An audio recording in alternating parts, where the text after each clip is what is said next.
काजल, आर्यन बेटा, मैंने तुम्हारे पापा को मना लिया है। अब तुम सिंगर ही बनोगे। चलो अब यूरोप जाने की तैयारी कर लो। तुम्हारे लगन और जज्बे की वजह से ही तुम्हें यूरोप जाने का सुनहरा अवसर मिल रहा है। वैसे तुम्हारे पापा इतना भी नाराज नहीं थे तुम्हें यूरोप जाने को लेकर। बस वो तुम्हें खुद से दूर नहीं भेजना चाहते। काजल आर्यन के पिता आकाश जी से कहती है, मुझे पता है जी, आप इस समय किस दौर से गुजर रहे हैं। एक तो आपके इलाज के लिए पैसों की जरूरत है, वहीं दूसरी तरफ आर्यन यूरोप जा रहा है। उसे भी इस समय पैसे देने जरूरी है। आपकी कशमकश मैं समझ सकती हूँ। आपकी बीमारी के बारे में अभी आर्यन से बोलना उचित नहीं होगा, वरना वो जाने से मना कर देगा और उसके सपने अधूरे रह जाएंगे जो हम दोनों बर्दाश्त नहीं कर पाएंगे। उसे भेजने के लिए आपने कई लोगों से कर्ज भी ले ली है। ऐसी परिस्थिति में आपके इलाज का क्या होगा? मुझे बड़ी चिंता हो रही है जी। आकाश पत्नी काजल को समझाते हैं कि कोई बात नहीं काजल, अपनी जिंदगी का क्या है, अब तो अपनी खुशी आर्यन से ही है। मेरा भी इलाज हो ही जाएगा। इतना क्यों सोचती हो तुम तो आर्यन को भेजने की तैयारी करो बस। देखना कोई कमी ना रहनी चाहिए। उसकी पसंद की सारी चीजें उसे दे देना।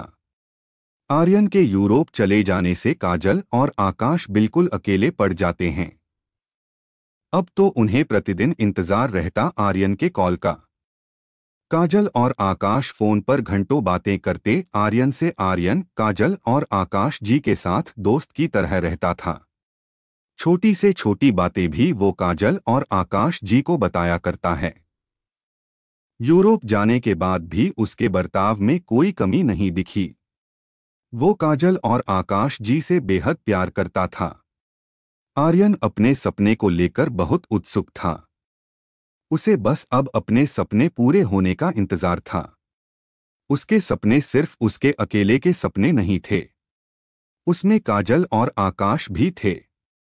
उनके भी सपने थे कि आर्यन एक दिन कामयाब इंसान बने। जैसे जैसे दिन बीतते जा रहा था आकाश जी की तबीयत बिगड़ते जा रही थी। उनके हाथ में इतने पैसे नहीं बचे थे कि वो अपना इलाज करवाएं। बीमारी की वजह से उन्हें नौकरी से भी हाथ धोना पड़ गया। उनकी क्षमता अब नहीं बची थी कि उनसे कोई काम होता।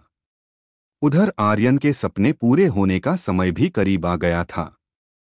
जैसे ही आर्यन को सिलेक्शन का पहला चेक मिला उसने सबसे पहले काजल और आकाश जी को बताया। आकाश जी को ऐसा लगा मानो उन्हें दुनिया की सारी खुशियां मिल गई हो। उन्हें इसी घड़ी का इंतजार था। उनकी कुर्बानी का फल आज प्राप्त हो ही गया। वो काजल से कहने लगे कि चलो अब हमारा आर्यन अपने पैरों पर हो गया। अब तुम्हें बुढ़ापे में आराम से रखेगा। जो इच्छा शायद मैंने पूरी नहीं कर पाई हो हमारा बेटा कर देगा पूरी। बस अब एक अच्छी सी लड़की देखकर उसकी शादी कर देना, यही एक इच्छा है मेरी। बोलते बोलते आकाश जी ने अपनी आंखें सदा के लिए बंद कर ली। उधर आर्यन को पहला शो करने के लिए ऑफर आया। उसने सोचा ये मेरी कामयाबी की प्रथम सीढ़ी है। मम्मी पापा के बिना मैं ये शो कैसे कर सकता हूँ। उसने सोचा क्यों न मम्मी पापा को बुला लूं। इसी बहाने उनका विदेश का दौरा भी हो जाएगा और मेरा पहला शो उनके साथ हो जाएगा। तभी आर्यन घर फोन करता है तो आर्यन की बात उसकी मम्मी से होती है। वो अभी आर्यन से कुछ नहीं बोलना चाहती थी। वो आर्यन को पूरी तरह कामयाबी की सीढ़ी पर चढ़ता देखना चाहती थी।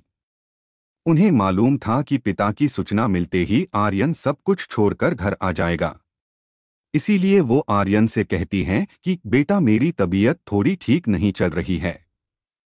ऐसी हालत में तेरे पास आना ठीक नहीं रहेगा। वैसे भी घंटों का सफर जहाज में बैठकर नहीं हो पाएगा बेटा। हम लोग फिर कभी आएंगे। तेरी ये पहली कामयाबी है बेटा। हम लोगों का आशीर्वाद सदा तेरे साथ है। आज मैं और तेरे पापा बहुत खुश हैं बेटा। तूने अपने सपने को बड़ी शिद्दत से पूरी की है। पापा बाजार गए हैं। बाद में तेरी बात करवाऊंगी। बोलते बोलते काजल की आंखें डबडबा गई। आर्यन कहता है, हाँ माँ, मैं भी बहुत खुश हूँ आज। आपकी और पापा की वजह से ही आज मैं इस मुकाम पर खड़ा हूँ। आज मैं शो के बाद सीधे एयरपोर्ट जाऊंगा। माँ, आज मैं घर आ रहा हूँ। आर्यन अपना शो करने के बाद घर जाने के लिए सीधे एयरपोर्ट जाता है।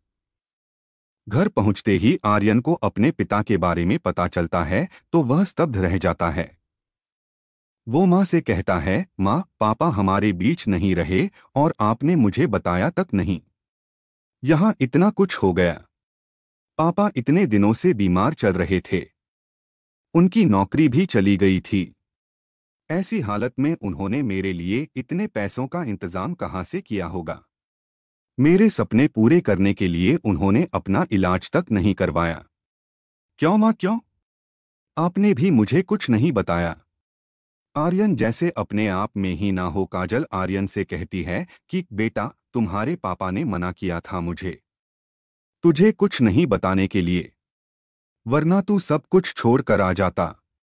वो तुझे कामयाबी की शिखर पर देखना चाहते थे। पिता थे न तेरे। बोलते बोलते काजल आर्यन को पकड़कर फुट फुट कर रोने लगी। इस कहानी की लेखिका है डा. वर्षा कुमारी।